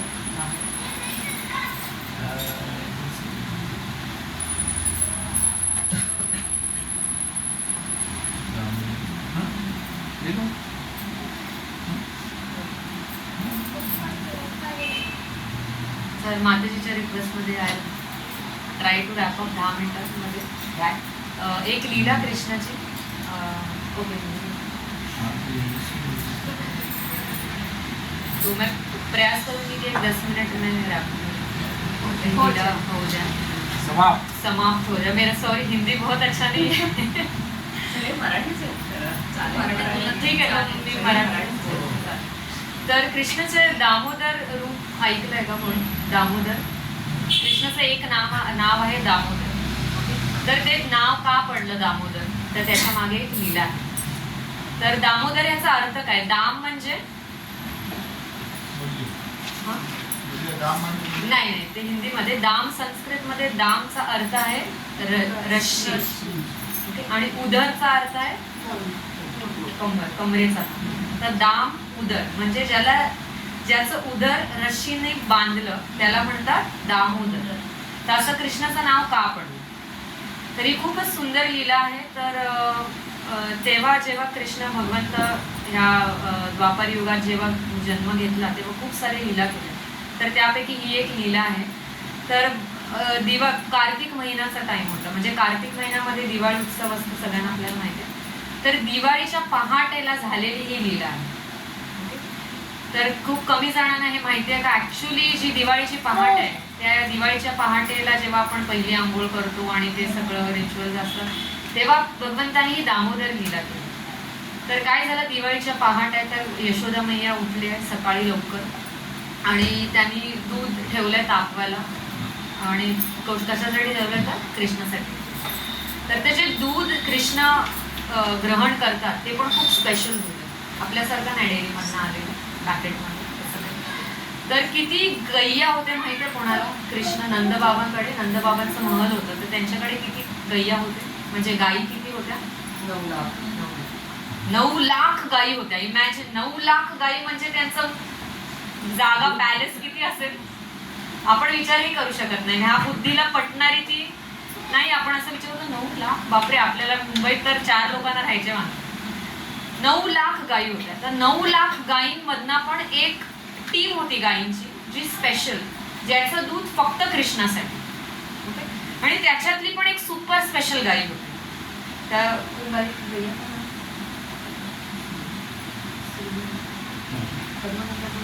तो त्या गैयात एक स्पेशल गैया होती ज्याच्या करता पद्मगंधा म्हणून एक पद्मगंधा म्हणून त्या गैयाचं नाव होतं. तर तिच्यासाठी एकदम सेंटेड क्या बोलतात सारा सुवासित सारा तिला दिला जायचा. म्हणजे एकदम खूप चांगल्या क्वालिटी मधला चारा पद्मगंधा गायीसाठीच आरक्षित असायचा की तीच ते खाणार का, कारण ती जे दूध द्यायची फक्त ते दूध कृष्णासाठी एकदम सुपर स्पेशल. जसं आपण आता A2 गिर काऊ मिल्क 100 रुपीज पर लिटर आपण घेतो ना लहान मुलांसाठी वगैरे, तसं स्पेशल गाईचं दूध कृष्णासाठी. आणि इमॅजिन ते एवढं चांगल्या गाईला पूर्ण हे करून यशोदा मैया स्वतःच्या हाताने तिची सेवा करायची, ते चारा तिला घालायची आणि मग ती स्वतःच्या हाताने ते दूध काढायची आणि कृष्णासाठी ते दूध यशोदा मैयाने बॉईल करायला ठेवलेलं आहे चुलीवर. हा, आणि असं बॉईल करताना आणि कृष्ण अशी पहाट आहे, एकदम पहाटेची वेळ आहे.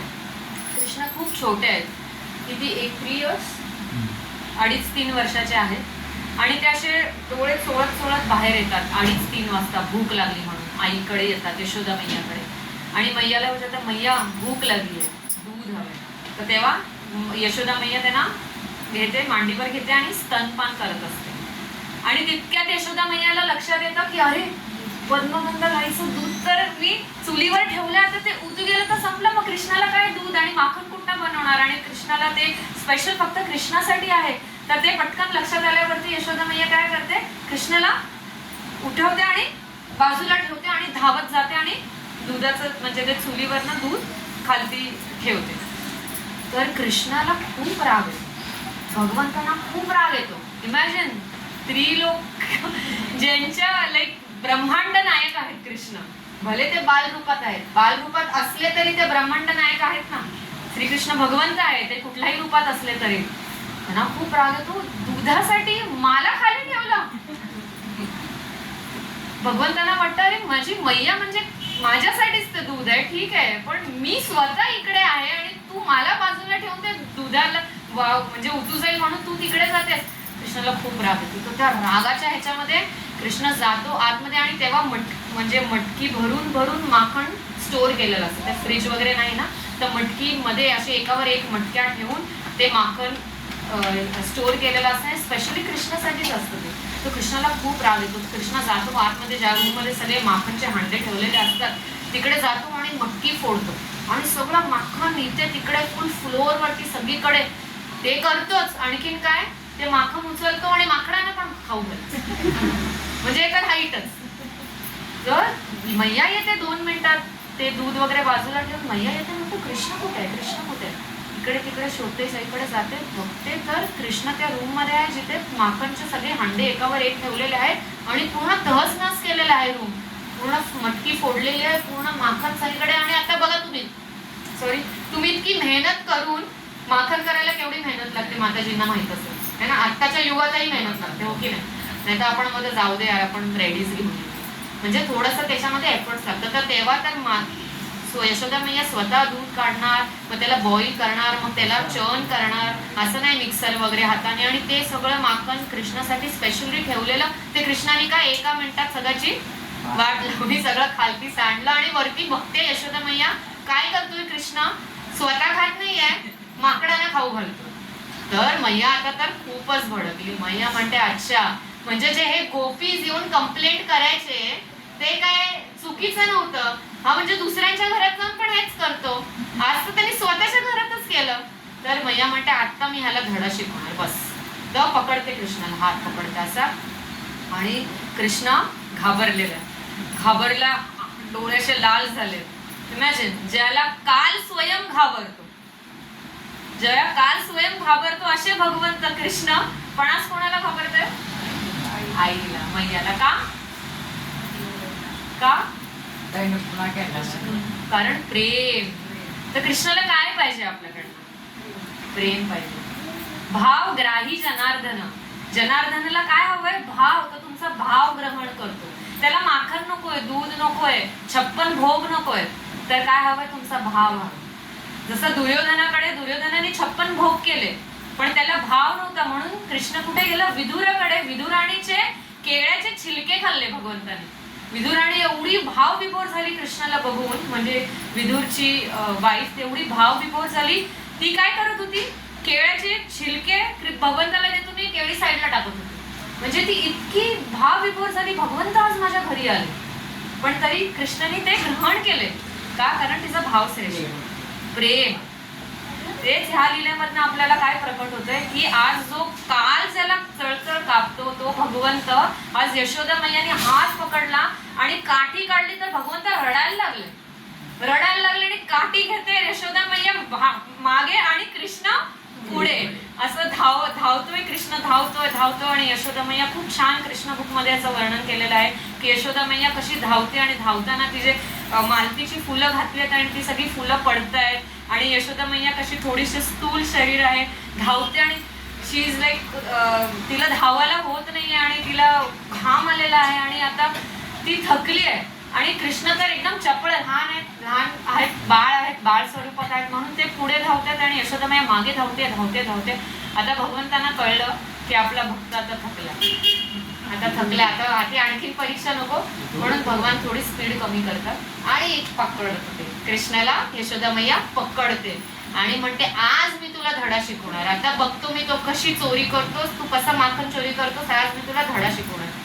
तर काय करते यशोदा मैया, उखळ असते ना, जसे आता तर नाही आपण उखळ असते तेव्हा जे मसाले वगैरे सुकतात, तर तिकडे उखळ ठेवलेली असते. ते यशोदा मैया म्हणतात तू ह्या उखळीवरती चढूनच माखन फोडलास आणि सगळ्या माकडांना देत होतास ना, आता ह्या उखळीशीच मी तुला बांध. तर भगवंताला घेतात आणि इमॅजिन भगवंत एका हाताने आपले डोळे चोळतायत, रडतायत, लाल झाले. तर दामोदर अष्टक खूप सुंदर अष्टक आहे. त्या दामोदर अष्टक मध्ये सत्यव्रत मुनीने हे लिहिलेलं अष्टक, आणि याच्यामध्ये खूप सुंदर हे वर्णन केलंय की भगवंत कसे घाबरले आहेत आणि रडतायत आणि यशोदा मैया त्यांना आता बांधणार आहे म्हणून ते खूप घाबरलेले आहेत. तर यशोदा मैया म्हणते आता मी तुला बांधणार. तर यशोदा मैया जाते आणि एक रस्सी घेऊन येते रशी बांधायला जाते. तर भगवंत 3 वर्षाचं बाळ किती असेल, छोटस. रशी बांधायला जाते तर बांधायला घेते तर काय रशीने बांधताच येत नाहीये कृष्णाला. म्हणते ठीक आहे, इकडे थांब, हलू नकोस इकडनं, ओरडते कृष्णाला. ओके, मैया जाते, आणखीन रशी घेऊन येते. रशीला रशी जॉईन करते, बांधायला जाते, बांधला जात नाहीये. एवढूसा बाळ आहे, त्याला किती रशी लागणार आहे, विधभर, पण होतच नाहीये. तर यशोदा मैया म्हणते आज मी कसंही तुला बांधणार आहे, काही ॲट एनी कॉस्ट मी तुला बांधणार आहे. तर जाते, सगळ्या गोपींना सांगते जे पण रश्या घरात असतील ते सगळे घेऊन येतात, रिबन्स काढतात, काय रश्या असतात ते घेऊन येतात. यशोदा मैया जाते, बांधते सगळे रश्या, एक मोठा रोप तयार होतो. बांधायला जाते तर किती शॉर्ट असते रश्शी प्रत्येक वेळेस, 2 इंच. हमेशा रश्शी 2 इंच शॉर्ट आहे.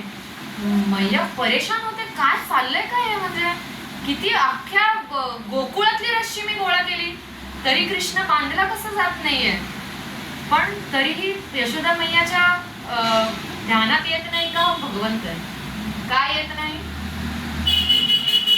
कारण प्रेम आहे. एवढं प्रेम, एवढं वात्सल्य आहे. आणि आणखीन एक गोष्ट आहे की योगमाया आहे, की भगवंताने स्वतः योगमायाची पडदा घातलेला आहे. म्हणून कधी गोकुळवासींना किंवा यशोदामया ह्यांना कधीच भनक लागली नाही का आपला जे बाळ आहे ते भगवंत आहे, ब्रह्मांड नायक आहे. तर परत सगळी रश्शी, जे काय रश्शी आहे काय सगळं जे गोकुळमध्ये आणून बांधायला प्रयत्न करतात, परत दोन बोट कमी. तर यशोदा मैया म्हणते आता काय करायचं. तर राधाराणी असते, तर राधाराणीला यशोदा मैया सांगते तुझी जे बांधलेस ना रिबन केसांना ती दे इकडे. राधाराणी देते. जशी रिबीन बांधते राधाराणीच्या त्या मोठ्या रिबीनला, राधाराणीची रिबीन जेव्हा यशोदा मैया बांधते तेव्हा कृष्ण बांधला जातो. तर का कृष्ण बांधला जातो, जेव्हा राधाराणीची रिबीन लावतात त्याला यशोदा मैया, कारण राधाराणी सर्वात श्रेष्ठ भक्त कृष्णाची कोण आहे तर ती राधाराणी. राधाराणीच्या स्तरावरती कोणीच कृष्णाला प्रेम करू शकत नाही, कोणीच त्याची भक्ती एवढी करू शकत नाही.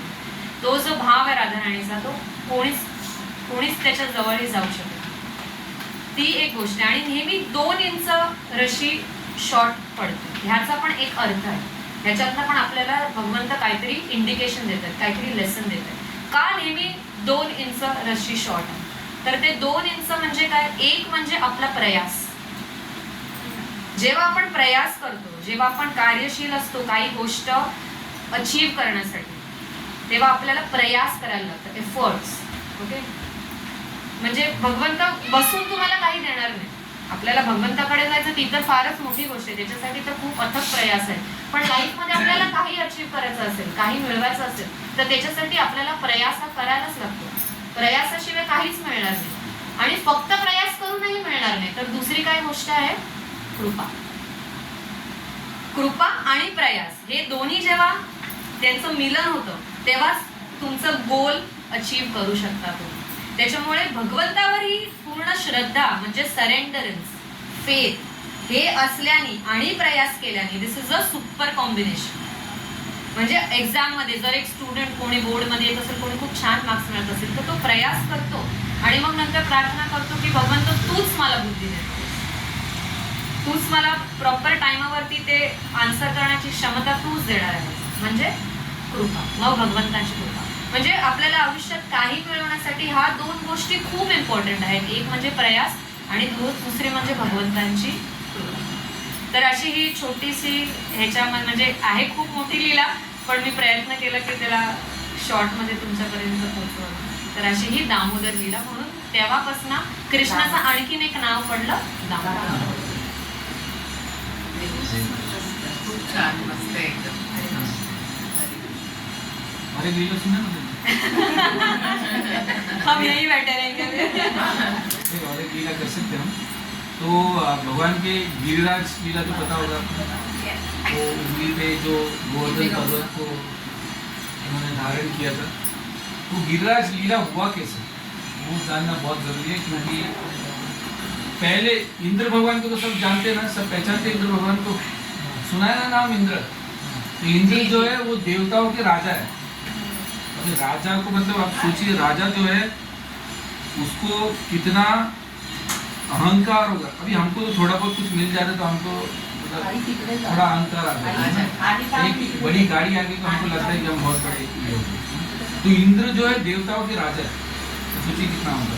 तो ब्रजवासी जो वृंदावन वासी वो क्या करते थे, वो हर समय हर वर्ष जो है इंद्र की पूजा करते थे।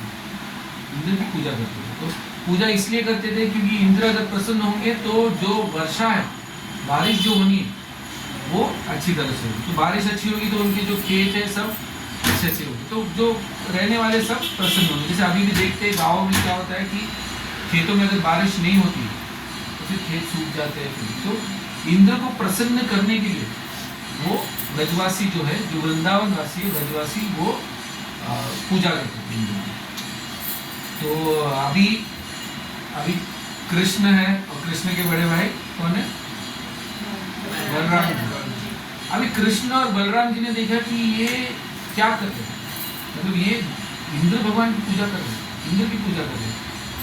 तो नंद बाबा जो कृष्ण के जो पिता है, नंद बाबा, वो राजा थे, नंद महाराज थे, नंद बाबा राजा थे। तो नंद बाबा के कहने पे मतलब नंद बाबा ये सब की व्यवस्था करते थे, जो पूजा जो होगी इंद्र की प्रसन्न करने की। तो भगवान कृष्ण ने जाके नंद बाबा से कहा कि आप क्या कर रहे हो, क्यों कर रहे हो? तो भगवान ने कहा कि हम हर साल करते, हम जो है पूजा करते और भगवान जो प्रसन्न होते तो फिर अच्छी वर्षा होती, तो फिर जाके जो ब्रजवासी वो सब प्रसन्न हो जाते। ठीक है, तो भगवान कृष्ण ने कहा कि आपको इसकी करने की क्या आवश्यकता है? तो नंद बाबा ने कहा कि ये तो सालों सालों से प्रथा चलती आ रही है, कम कर दे। तो भगवान कृष्ण ने उनसे कहा कि आप इसको अभी तुरंत रोक दीजिए, तुरंत रोक दीजिए। तो नंद बाबा ने कहा रोक के हम किसकी पूजा करें? तो भगवान ने ये उनको बोला कि नंद बाबा को कहा कि आप ब्राह्मणों की पूजा कीजिए और गोवर्धन जो पर्वत है, गोवर्धन जो पर्वत, जैसे आप वृंदावन जाएंगे तो वहाँ पे आपको थोड़ा मतलब 20 किलोमीटर आगे आपको गोवर्धन पर्वत दिखेगा। तो जो गोवर्धन पर्वत अब दिखता है वो इतना नहीं है, पहले बहुत ही विशाल था, बहुत ही विशाल। तो क्या होता है कि वो गोवर्धन पर्वत जो है जैसे जैसे समय के साथ वो कम होते जाते हैं, तो आगे कितने कई वर्षों के बाद तो पूर्ण रूप से बहुत ही छोटा हो जाएगा। तो भगवान ने कहा कि आप गोवर्धन की पूजा कीजिए, उनकी पूजा कीजिए। क्यों इनकी पूजा कीजिए? क्योंकि यहाँ पे जो गाय है, जो भगवान की सबसे प्रिय कौन है? गाय। गाय आते यहाँ पे गाय जो है घास चरते, तो आप इनकी पूजा कीजिए।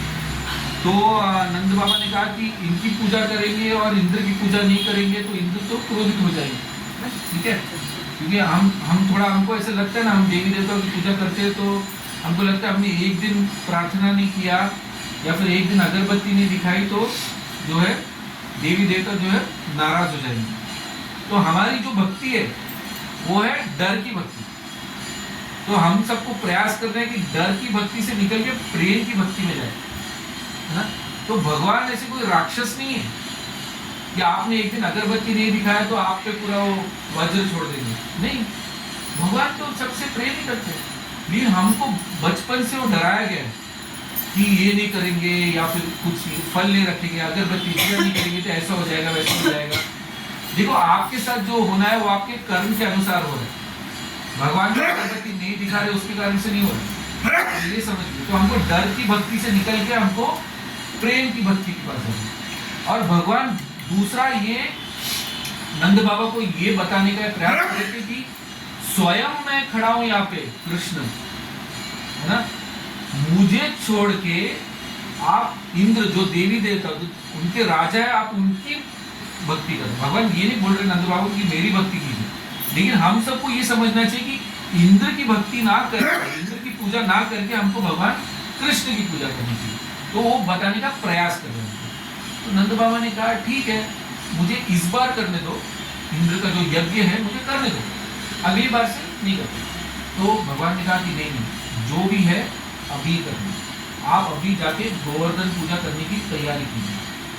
तो फिर अभी ये तो भगवान के मुख से निकला है, तो उसका आदेश का तो पालन करना होगा, ठीक है। तो नंद बाबा और सभी गांव के जितने भी थे सभी जुड़ गए गोवर्धन पूजा की तैयारी करने के लिए। अभी वहां पे इंद्र बैठे हुए, इंद्र को क्रोध आ गया कि मेरी पूजा छोड़ के ये अभी किसी और की पूजा कर रहे हैं। तो इंद्र को क्रोध आता है तो क्या होता है, इंद्र के पास तो वज्र है ना?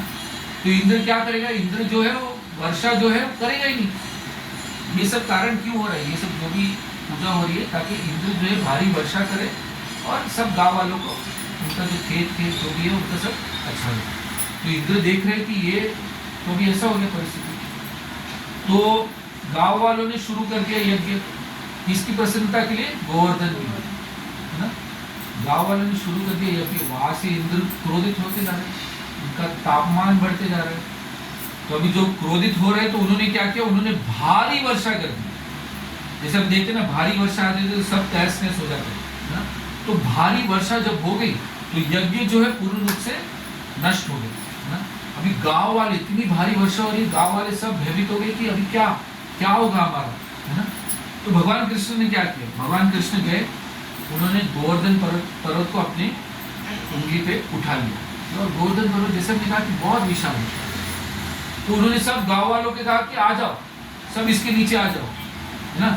तो सब गांव वाले आ गए, सब जो उनकी जितने भी जीव जंतु सब आ गए, सब गैया आ गई, सब जितने भी प्राणी पक्षी सब के सब उसके नीचे आके समा गए। क्योंकि वर्षा जो है इतनी भारी हो रही है, वो वर्षा में आप अपना जो भी छाता लेके जाते हो वो नहीं, तो कुछ नहीं कर सकते, इतनी भारी वर्षा हो रही, क्योंकि इंद्र क्रोधित है। तो सब आ गए सब, और सब गाँव वाले अपनी छड़ी वड़ी सब लेके आए और देखे कि कृष्ण ऐसे खड़े। वो सोचा कि कृष्ण के प्रति इतना प्रेम है उनको, वो सोचे कृष्ण बेचारा इतना छोटा सा 7 साल का बालक कैसे ये सब उठा के खड़ा रहेगा। तो वो अपनी छड़ी से जो ऐसे खड़े रख के ऐसे छड़ी से, आप देखा होगा कि फोटो जैसे सब अपने से खड़े है ना, लेकिन वास्तविकता में उनको पता नहीं कि भगवान की इतनी उंगली का इतना ही भाग काफी है पूरे गोवर्धन पर्वत को संभालने के लिए। उनका भगवान के प्रति इतना प्रेम है कि वो मतलब कि उनको कोई समस्या ना है, इसलिए वो सब अपने अपने प्रयास कर रहे हैं। किसी की छड़ी टूट रही है, किसी का कुछ और हो रहा है, तो भगवान मस्त में खड़े रहे, आराम से अपनी बांसुरी बजा रहे ऐसे, और सब जो है ब्रजवासी खड़े उनके साथ। और इंद्र तो वर्षा करते जा रहे। कहते हैं कि शास्त्र में अध्ययन इसमें बताया गया है कि भगवान का जो अस्त्र है, कौन सा अस्त्र है भगवान का जो हमेशा भगवान के साथ रहता है, सुदर्शन चक्र। कहते हैं कि जब इंद्र इतनी भारी वर्षा कर रहा है गोवर्धन पर्वत के ऊपर, पूरी सीमा में सुदर्शन चक्र घूम रहा है। तो वास्तविकता में जो वर्षा हो रही है वो नीचे तक गोवर्धन तक आ ही नहीं रही है, क्योंकि सुदर्शन पूरे उस स्थान को प्रोटेक्ट करे। भगवान भले ऐसे खड़े हैं गोवर्धन को, और भगवान क्या है ना, ऐसे समझना नहीं चाहिए, तो सारी गोपियाँ भी आई है, तो जैसे भगवान थोड़ा ना शो ऑफ भी करते हैं। ये देखिए मेरा जो शक्ति देखिए कितना है, इतनी छोटी सी उंगली में मैं, तो गोपियाँ भी देख के बहुत प्रसन्न हो गया है, वाह कृष्ण कितना बलशाली है कृष्ण, है ना। तो भारी वर्षा हो रही है और चक्र जो है पूरा उसको प्रोटेक्ट कर रहा है, उसको पूरी तरह से सुरक्षा दे रहा है चक्र। तो भगवान ने ये जो लीला है गोवर्धन लीला, ये भगवान ने 7 दिन तक किया है लीला। तो इंद्र बाद में समझ गए कि ये कोई साधारण बालक नहीं है, ये तो कोई अलग ही है। तो 7 दिन के बाद इंद्र ने अपनी वर्षा की नल बंद कर दी, जैसे कभी कभी टीएमसी बंद कर देते ना पानी का नल, तो वैसे इंद्र ने बंद कर दिया, क्योंकि इंद्र को समझ गया कि बाबा ये तो मैं अभी कोई तो समस्या में पड़ने वाला है। तो वैसे हो गया। फिर बाद में 7 दिन के बाद जब वर्षा बंद हो गई तो सब गांव के सब जो ब्रजवासी सब अपने अपने घर चले गए। और बाद में इंद्र को पश्चाताप हो गया। अभी पश्चाताप हो गया तो क्षमा तो मांगनी पड़ेगी भगवान से। तो क्षमा मांगने के लिए इंद्र सोच रहे कि अभी मैं भगवान के सामने जाऊंगा तो मुझे देखे भगवान को बहुत ही क्रोध आ जाएगा। इंद्र ने कार्य भी ऐसे किया, नहीं एक तरह से भगवान का लाभ हो गया। क्या लाभ हुआ? वो करने से क्या हो गया कि जितने भी ब्रजवासी है वो 7 दिन तक भगवान के साथ ही थे। सारी गोपियाँ, भगवान के जितने सखा, तो सब मतलब ना फैमिली गेट टुगेदर, वैसा 7 दिन तक वो विशाल गोवर्धन पर्वत के नीचे सब आराम से एंजॉय कर रहे थे। तो इंद्र सोचा भी मैं कैसे जाऊं भगवान के पास। तो भगवान की सबसे प्रिय है गैया। गाय जो है भगवान को सबसे प्रिय है, इसलिए कहते हैं कि गो सेवा हम करेंगे तो हम कृष्ण की सेवा ही करते हैं, क्योंकि भगवान प्रसन्न हो जाते हैं जब हम गाय की सेवा करते हैं। कोई भी माध्यम से सेवा कीजिए, गाय का आप जाके कुछ दान करके या गाय का आप स्वयं जाके कुछ सेवा करेंगे तो इंद्र ने क्या किया, इंद्र ने क्या किया, भगवान की प्रिय है सुरभि गाय, तो सुरभि गाय को आगे भेज दिया, है ना, आगे भेज दिया और इंद्र चुपके से बैठ गए सुरभि गाय के पीछे। अभी सुरभि गाय को देख के जो है भगवान बहुत ही प्रसन्न हो गए। भगवान जो है देखेंगे आप जितने भी फोटो देखेंगे भगवान के गैयों के साथ ही, गैयों को इतना प्रेम कर रहे, तो गैयों को प्रेम कर रहे और सुरभि गाय आई तो सुरभि गाय को इतना प्रेम कर रहे भगवान, तो चुपके से फिर इंद्र पीछे से निकला, जैसे आज क्षमा मांगते हैं। तो भगवान का मूड अच्छा था, भगवान बहुत ही प्रसन्न हो गए सुरभि को देख के, तो भगवान ने कभी उनको माफ भी कर दिया, इस कार्य के लिए उनको इंद्र को माफ किया। ठीक है, तो भगवान की जैसे भक्ति में ये लीला तो हमने बहुत ही संक्षेप में बताया, वैसे तो लीला बहुत ही बड़ी है, तो इसलिए आप भगवान के लीलाओं का अगर श्रवण करोगे या रीडिंग पठन करोगे तभी आपको भगवान की लीलाओं के बारे में और उसकी गहराई में जानने का। ठीक है, हरे कृष्णा कृष्णा कृष्णा हरे हरे, हरे राम राम राम हरे हरे। जैसे ऐसे और मधुर लीलाएं अगर आपको जाननी है तो कृष्ण बुक, इस्कॉन का एक कृष्ण बुक करके है जो भागवतम का 10वां स्कंद है, जिसमें कोई श्लोक नहीं है, सिर्फ भगवान के जन्म से लेके जो एंड तक जितने भी लीलाएं भगवान ने की है वो स्टोरी फॉर्म में लिखी है प्रभुपाद जी ने, उसका नाम है कृष्ण। तो अगर किसको इंटरेस्ट होगा तो माता जी को बोलिए, बहुत ही सुंदर बुक है जिसमें जैसे हमने जो भी लीलाएं अभी कही वहीं से कही, और वो बहुत ही डिटेल्ड में लीलाएं है और बहुत मधुर है, तो आप ज़रूर पढ़िए, क्योंकि आज जो हमने श्लोक लिया उसमें हमने क्या जाना कि हमें भगवान के बारे में जानना चाहिए, तो ही हम भगवान को प्रेम कर पाएंगे। तो ये बहुत सुंदर माध्यम है भगवान को जानने के लिए, वो है कृष्ण, जिसमें सारे लीलाएं भगवान के बहुत सुंदर तरीके से, बहुत सिंपल लैंग्वेज में, मराठी में, हिंदी में, इंग्लिश में, सभी लैंग्वेज में वो उपलब्ध है। तो आप प्रयास कीजिए कि आपने एक बुक, जैसे माता जी को जानना था लीलाओं के बारे में, तो आप वो बुक जरूर ले सकते हैं।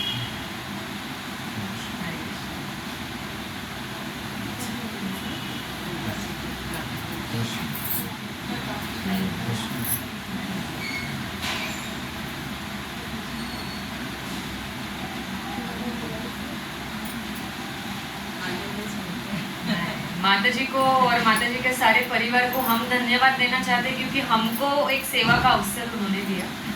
तो इसके लिए हम माता जी और माता जी के परिवार के लिए हरे कृष्णा का महामंत्र करेंगे एक बार। हरे कृष्णा कृष्णा कृष्णा हरे हरे, हरे राम राम राम हरे हरे। प्रभु जी और माता जी कहते हम जाते हैं every Saturday Bhagavad Gita class साधना में ज्वाइन किया, तो प्रभु जी मतलब इतना सुंदर क्लास लेते हैं, मतलब ऐसे ही अगर आप लोगों को इनसे जुड़ना है तो आप उनसे बात कर सकते हैं। और मेरी रिक्वेस्ट पे मतलब फर्स्ट टाइम दोनों ने एक साथ एक क्लास लिया है, तो मैं तो मतलब बहुत ही खुश हूँ।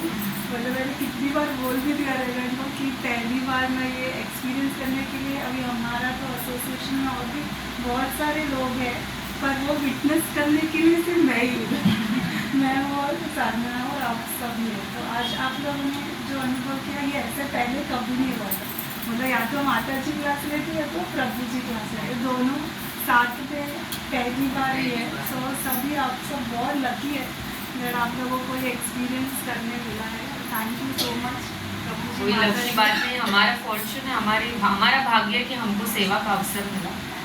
हम तो कुछ नहीं, हमारे जो गुरु है, जो प्रभुपाद जी है, उन्होंने जो लिखा है, हमारे जो शिक्षा गुरु है, उनसे हम जो सुनते हैं बस हम वही यहाँ एक टेप रिकॉर्डर जैसे प्ले करते हैं। इसमें हमारा कोई भी श्रेय नहीं है, जो भी है वो हमारे गुरु और गुरु परंपरा का श्रेय है।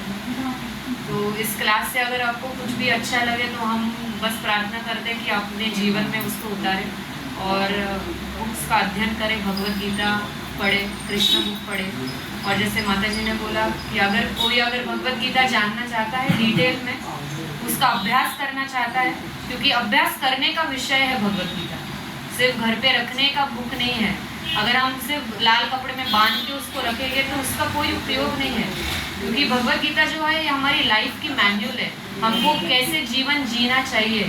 कोई प्रॉब्लम्स में हमको ऐसे कोई भी प्रॉब्लम नहीं जिसका सोल्यूशन भगवत गीता में नहीं है। ये तो हमको इतने अच्छे इजीली उपलब्ध है, हम लोग भारतीय हैं, हमको इतना इजीली उपलब्ध है।